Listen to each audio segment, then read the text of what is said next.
Parang masarap ang pansit ngayon.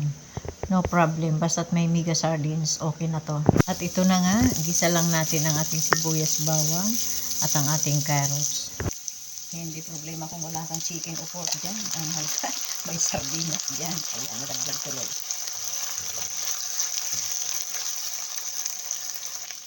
Timplahan mo lang ng pampalasa. Ay, pwede na. Diba? Ganyan lang ang mga sikreto ng mga walang panghalo na masarap. Ayan, okay na yan. Lagay na natin ang ating pansit bihon. So, ayan, luto na. O, diba? Pwede na. Sa palagay nyo, pwede na. Masarap kayo. Kala mo ba? Basta't mayroon lang mga sahog na mga spices dyan.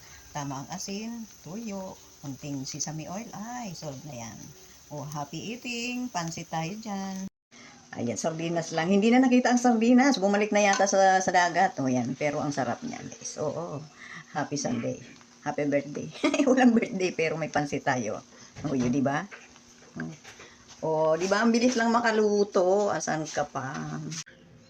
O, di ba? Ito na yung pansit. Sardinas lang. O, tapos may kunti tayong testy. O, gardenia naman yan. Kahit pa paano. O, di ba? Ang sarap. O, di ba yan? Palaman natin. Ang sarap kaya. Ang tipid-tipid pa. O, saan ka pa dyan? Gusto mo